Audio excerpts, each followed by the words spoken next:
नमस्कार साथियों। आज हम राजस्थान भूगोल के बहुत ही महत्वपूर्ण टॉपिक समताप और समदाब रेखाएं पढ़ेंगे। और ये जो टॉपिक है वो राजस्थान की जलवायु से रिलेटेड है। तो मैं बता दूं कि ये राजस्थान भूगोल है और राजस्थान भूगोल में एक टॉपिक पढ़ते हैं हम जलवायु, वो भी राजस्थान की जलवायु। उस जलवायु के अंदर समताप और समदाब रेखाएं आती है। और वैसे हमें पता है राजस्थान की जलवायु को व्यक्तिगत वर्गीकरण में देखें, वैसे उपोष्ण कटिबंधीय होती है। व्यक्तिगत वर्गीकरण में देखें तो कोपेन का वर्गीकरण आता है, फिर ट्रिवार्था का पढ़ते हैं हम, और ट्रिवार्था के बाद पढ़ते हैं थॉर्नवेट का। तो ये हम वन शॉट वीडियो में लेकर आएंगे, लेकिन आज हम समताप समदाब रेखा लेकर आए हैं। और कोपेन का वर्गीकरण आपको पता है, मुख्यतः यदि पूछे तो वनस्पति पर आधारित है। ठीक है, मुख्यतः पूछे तो वो वनस्पति पर है। वैसे तापमान भी है और वर्षा भी है। ठीक है, तो ये तो कोपेन का रिलेटेड है, जब हम वो पढ़ेंगे बता देंगे। और ट्रिवार्था मुख्यतः जो है वो वर्षा पर आधारित है। और ऐसे जो थॉर्नवेट है वो तापमान और हम यूं कहें वाष्पीकरण पर ज्यादा आधारित है। ठीक है, वाष्पीकरण पर ज्यादा आधारित है। तो ये हम वर्गीकरण उस समय जब हम पढ़ेंगे। आज हमारा मुख्य टॉपिक रहेगा समताप और समदाब रेखाएं, और यूं कहें लास्ट में हम डिस्कस करेंगे समवर्षा रेखा भी। तो तीन चीजें हमने डिस्कस करनी है कि समताप रेखा, समवर्षा रेखा और समदाब रेखा, इन तीनों के बारे में हम पढ़ेंगे। ठीक है, तो मैं संजय कुमार भांबू, और ये वीडियो जो है वो रीट, पटवार, SIRS अन्य कॉम्पिटेटिव एग्जाम के एस्पिरेंट्स के लिए है। और मुख्यतः क्यों कहें कि सामने रीट का एग्जाम है तो उसके लिए रहेगा स्टार मार्क। और आज 23-24 अक्टूबर को पटवार का भी एग्जाम घोषित कर दिया है, तो उसको डेडिकेटेड रहकर भी रहेगा। और मैं आपको बता दूं कि पटवारी के लिए हम एक इंग्लिश का अलग से सेशन लेकर आएंगे, क्योंकि इंग्लिश मुझे बहुत इंपॉर्टेंट लगती है। क्योंकि लगभग 11 से 12 क्वेश्चन जो है वो इंग्लिश से रिलेटेड आएंगे। तो इंग्लिश का मेरी गारंटी, इस चैनल पे हम A to लेके Z तक इंग्लिश का सिलेबस कराएंगे। ठीक है, इंग्लिश से रिलेटेड सारी चीजें करवाएंगे। ठीक है, अब हम थोड़ा समताप और समदाब रेखा के बारे में समझ लेते हैं। देखो, इसको बोलते हैं आइसोटोप। ठीक है, इसको बोलते हैं आइसोटोप और इसको बोलते हैं आइसोबार। कभी कभी इस नाम से भी आ जाता है कि आइसोबार रेखा क्या होती है। अगर हिंदी में लिखूं तो ये हो सकता है आइसोबार। ठीक है, तो आइसोबार रेखा के बारे में भी पूछा जा सकता है। अब देखो, इनकी गणना जो है वो साल में 2 बार करते हैं। कितनी बार करते हैं? 2 बार। ये चीज आपको पता होना चाहिए। एक तो सर्दी के टाइम करते हैं और एक गर्मी के टाइम करते हैं। बाकी समवर्षा रेखा तो वर्षा के टाइम करते हैं। अब देखो, समदाब रेखा की बात करूं तो समदाब रेखा सर्दी में कितनी है राजस्थान में, तो आपको याद रखनी है 2 है। और गर्मी में कितनी है? तो 4 है, डबल है। ठीक है ना। ऐसे ही देखो, समताप रेखा पढ़ोगे तो समताप रेखा भी ध्यान रखना कि सर्दी में कितनी है? 3, और गर्मी में कितनी है? डबल है, गुणा 2 6। कौन कौन सी है, क्या क्या, ये हम डिस्कस करेंगे नेक्स्ट डायग्राम के साथ और स्लाइड में। वैसे बता दूं, समदाब रेखा सर्दी में 1018 और 1019 है। ये डाटा याद रखना है हमेशा के लिए, यहां से ज्यादा क्वेश्चन पूछा जाता है। और ये 4 जो है 997, 998, 999 और 1000 है। ठीक है, और ऐसे ही अगर डिस्कस करें तो समताप रेखा सर्दी में 6 डिग्री, 8 डिग्री और 10 डिग्री सेल्सियस है। ठीक है, और ऐसे ही जो गर्मी के टाइम देखें तो 32 डिग्री, 34, 36, 38, 40 और 42 डिग्री तक ये 6 समताप रेखाएं। अब हम नक्शे के साथ इनको डिस्कस करेंगे। अब देखो, सर्वप्रथम हम यहां पढ़ रहे हैं, देखो जुलाई माह में। कौन से माह में पढ़ रहे हैं? जुलाई माह में पढ़ रहे हैं, और वो भी समदाब रेखा पढ़ रहे हैं। देखो मैं यहां लिख देता हूं कि समदाब रेखा, और समदाब रेखा वो भी कौन से माह में पढ़ रहे हैं? जुलाई माह में पढ़ रहे हैं। और अभी हमने कहा जुलाई गर्मी का टाइम है, तो गर्मी के टाइम में कितनी होती है समदाब रेखा? हमने कहा 4 होती है। 4 कौन कौन सी होती है? तो हमने अभी डिस्कस किया कि 997, 998 और 999 और 1000 होती है। ये हमें डिस्कस कर लिया था। अब हम 997 देखना चाहें तो आपको जिले पता होना चाहिए कि 997 किन किन जिलों से होकर गुजरती है। तो देखो, ये रेखा एक तो जैसलमेर से, फिर थोड़ा बीकानेर वाला पार्ट आ गया, देखो ये रहा, और थोड़ा सा गंगानगर वाला पार्ट भी है। तो अगर 997 वाला पूछा जाए तो 997 इधर लिख रहा हूँ कि 997 से गुजरने वाले जिले कौन कौन से हैं समदाब रेखा से या आइसोबार रेखा से कह सकते हो। तो वो है एक तो जैसलमेर। देखो, ये जिले याद रखने हैं और नक्शे के साथ इसलिए लाए हैं कि इजीली याद हो जाए। जैसे ऐसे भी डायरेक्ट बता सकते थे। तो जैसलमेर, बीकानेर और गंगानगर, ये ऐसा टॉपिक है जो एग्जामों या कॉम्पिटिशन जो भी क्लासेज है उनमें बहुत कम बताया जाता है, इसलिए हम यहाँ इसको लेकर आए हैं। अब देखो, 998 समबार रेखा कहाँ से गुजरती है? देखो ये आपको पता है। देखो, बाड़मेर का जिला आ गया, फिर देखो जोधपुर आ गया, फिर देखो ये नागौर आ गया, नागौर के बाद देखो सीकर आ गया थोड़ा सा, फिर देखो चूरू आ गया। तो इस प्रकार आपको 998 के ये जिले याद रखने हैं। तो एक बार नक्शे में देखो, और मैं इधर लिख देता हूँ, आप नक्शे में देखो कि जैसे बाड़मेर के बाद देखें आप बताओ क्या होगा? तो जोधपुर के बाद बताओ नागौर के बाद बताओ देखें सीकर, और सीकर के बाद चूरू। तो ये हो गया 998। अब 999 का देखो, तो 999 ये रहा। तो देखो 999 का रहा, तो 999 जो है देखो जालोर, फिर देखो पाली, फिर देखो अजमेर से गुजर रही है, फिर टोंक और फिर सवाईमाधोपुर। और देखो जयपुर से नहीं गुजरती है, ध्यान रखना, जयपुर के जस्ट नीचे से होकर गुजर रही है। तो ये आपको जिला याद रखना है। तो देखो 999 नक्शे में देखकर आप बताओ देखें कौन कौन से जिले लिखूँ। तो हम कहेंगे कि जालोर लिखो, जालोर के बाद आप कहोगे पाली लिखो, पाली के बाद अजमेर, अजमेर के बाद टोंक और टोंक के बाद सवाई माधोपुर। ये जिला आपको याद रखने हैं, ठीक है, सवाई माधोपुर। अब आ जाओ 1000 रेखा पर, ठीक है, तो ये देखो 1000 लाइन वाले आ गई। तो 1000 देखो सिरोही से होकर गुजर रही है, फिर देखो ये उदयपुर आ गया, फिर यहाँ देखो प्रतापगढ़ आएगा कहीं ना कहीं, ठीक है, और ये देखो थोड़ा सा झालावाड़ वाला पार्ट है। तो देखो 1000 रेखा वाली किससे किससे गुजरती है, तो सिरोही, सिरोही के बाद उदयपुर, उदयपुर के बाद प्रतापगढ़, ये लो प्रतापगढ़, और प्रतापगढ़ के बाद देखो झालावाड़।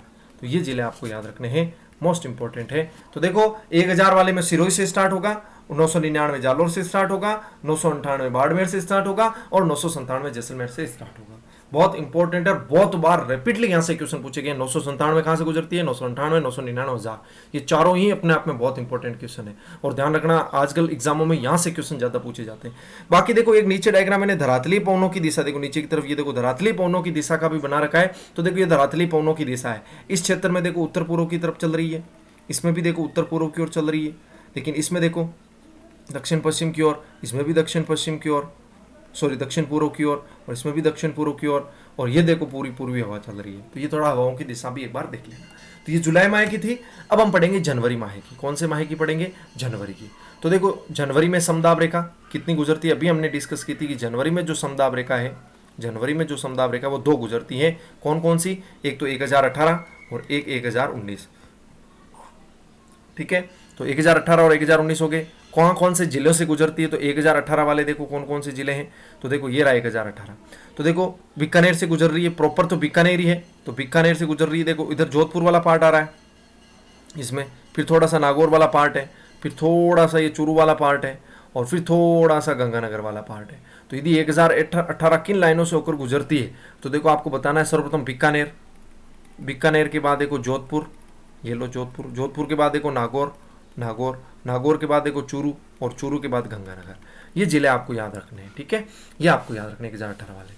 अब 1019 वाले कौन कौन से जिलों से गुजरते हैं, देखो जैसलमेर, जैसलमेर के बाद जोधपुर, जोधपुर के बाद देखो पाली, ठीक है, और पाली के बाद देखो राजसमंद, राजसमंद के बाद चित्तौड़, चित्तौड़ के बाद प्रतापगढ़ कह सकते हो, और झालावाड़ कह सकते हो। तो इस प्रकार मैं इधर लिख रहा हूँ 1019 वाला, आप नक्शे से बता दें किससे गुजर रही है। तो आप जैसलमेर से स्टार्ट करना है, ये लो जैसलमेर, जैसलमेर के बाद बताना देखो जोधपुर, ये लो जोधपुर, जोधपुर, जोधपुर के बाद बताओ पाली, ये लो पाली, पाली के बाद देखो राजसमंद, राजसमंद, राजसमंद, राजसमंद के बाद देखो चित्तौड़, और चित्तौड़ के बाद झालावाड़, ठीक है। ये आपको जिले याद रखने हैं, ये मोस्ट इंपॉर्टेंट जिले हैं। अब इसमें यह क्वेश्चन तो बनता है कि 1018 और 1019 वाली लाइनें कौन कौन सी, इसमें यह भी बनता है कि 1019 से अधिक वाले जिले कौन से हैं। देखो 1019 से अधिक वाले जिले, और 1018 और 19 के बीच वाले, और 1018 से कम वाले। देखो ये 3 क्वेश्चन और बनते हैं, 1018 से 1019 के बीच ये वाला, और एक 1018 से कम। तो ये 3 क्वेश्चन इसमें और बनते हैं। तो देखो ये मैंने बना रखा है, देखो 1018 वाले कम में देखो ये वाला आएगा, तो 1018 से कम वाला ये है। तो देखो 1018 से कम वाले में मुख्यतः तो बीकानेर है, और मुख्यतः बीकानेर है, और बीकानेर के अगर आसपास देखें जोधपुर भी है, नागौर, चूरू, गंगानगर, ये 1018 से कम वाला एरिया है। अब 1018 और 1019 के बीच वाला एरिया ये रहा, देखो ये रहा 1018 से 1019। अगर पूछे 1018 से 1019 वाले जिले कौन कौन से, तो जयपुर हो गया, दौसा, भरतपुर, करौली, सवाई माधोपुर, टोंक, बूंदी, कोटा, बारां, झुंझुनू, सीकर, अजमेर, ये सभी इसके बीच वाले। पूछे 1019 से अधिक वाले कौन कौन से हैं, तो 1019 से अधिक वाले में देखो जालोर, सिरोही, बाड़मेर, डूंगरपुर, उदयपुर, बांसवाड़ा, राजसमंद, पाली, जोधपुर, ये आ जाएंगे 1019 से अधिक वाले। और देखो लास्ट में हवाओं की दिशा दे रखी है, तो ये आपको याद रखना है हवाओं की दिशा। इसमें डायग्राम बना हुआ, बीकानेर में उत्तर की तरफ है, तो ये हवाओं की दिशा है जनवरी माह में। तो यहाँ से समदाब रेखा हमने कंप्लीट की। सर्दी में, गर्मी में, सर्दी में जनवरी का टाइम लिया और गर्मी में जुलाई का टाइम लिया। कैसे क्वेश्चन बन सकते हैं सारे डिस्कस किए हैं। अब देखो समताप रेखाएं आ गई, और समताप रेखाओं में देखो कौन से माह की आई है, जनवरी की। तो देखो अभी हमने कहा था समताप जनवरी में 3 होती है, तो समताप जनवरी में कितनी होती है, 3 होती है। और कौन कौन सी होती है वो हमने बताई थी कि 6 डिग्री सेल्सियस, 8 डिग्री सेल्सियस और 10 डिग्री सेल्सियस। और खास बात यह है कि 10 डिग्री सेल्सियस की 2 लाइनें हैं, तो ये फैक्ट्स में पूछा जा सकता है। तो 10 डिग्री वाले देखो, एक तो ये रहा बाड़मेर से गुजर रही है 10 डिग्री वाली, 8 डिग्री वाली जैसलमेर से गुजर रही है, ऐसे 6 डिग्री वाली जो है बीकानेर, नागौर, सीकर, झुंझुनू से गुजर रही है। ऐसे देखो 10 डिग्री वाली एक और है जो करौली, सवाई माधोपुर, बूंदी, कोटा, बारां से होकर गुजर रही है। तो ये लाइनें आपको एक बार डायग्राम देखोगे तो याद हो जाएगी, ठीक है। बाकी आप नक्शे से देख लेना। ऐसे ही देखो जून में जो समताप रेखाएं हैं वो कितनी होती है, तो जून में जो समताप रेखाएं होती है वो 6 होती है। ये मैंने अभी बताया था, 32 डिग्री सेल्सियस, ऐसे 34 डिग्री, ऐसे 36 डिग्री, ऐसे 38 डिग्री, 40 डिग्री और 42 डिग्री। और इसमें भी खास बात यह है कि 40 वाली 2 है, उसमें देखो 10 डिग्री वाली 2 थी, तो जनवरी में मैं कहूं कि 10 डिग्री सेल्सियस वाली कितनी रेखाएं थी, 2 थी। और यहाँ खास बात यह है कि 40 वाली 2, तो जिनके पीछे 0 0 है वो 2 2 है। और अब 2 कौन कौन सी 40 वाली, तो देखो 40 वाली एक तो यहाँ से गुजर रही है, देखो ये रहा, ये देखो ये 40 डिग्री सेल्सियस वाली बाड़मेर, जोधपुर, नागौर, चूरू से गुजर रही है। दूसरी देखो 40 डिग्री सेल्सियस जो है अलवर, दौसा, टोंक, बूंदी, कोटा, बाना, झालावाड़, यहाँ से गुजर रही है। बाकी 32 डिग्री जो है मुख्यतः सिरोही के चारों ओर है। तो ये एक बार नक्शे में आप देख लेना स्टॉप करके, ये आपका हो जाएगा। तो इस प्रकार ये समताप समदाब रेखा थी। अब एक बार मैं थोड़ा सा समवर्षा रेखा के बारे में बता देता हूं, क्योंकि मैंने डिस्कस किया था। तो समवर्षा रेखा राजस्थान में 3 है। कितनी है? 3। एक तो 25 सेंटीमीटर समवर्षा रेखा है, एक 40 सेंटीमीटर समवर्षा रेखा है, और एक 50 सेंटीमीटर समवर्षा रेखा है।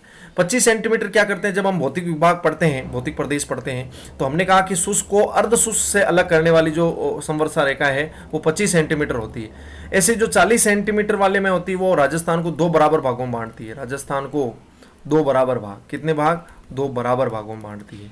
और ऐसे ही मैं बात करूं कि 50 सेंटीमीटर जो होती है वो अरावली से होकर गुजरती है। तो ये राजस्थान की जलवायु से रिलेटेड वीडियो था, और यहां से इंपॉर्टेंट क्वेश्चन पूछे जा रहे हैं, इसलिए मैंने आपको नक्शे के साथ बताया है। ठीक है, इसको याद करना है। नमस्कार साथियों।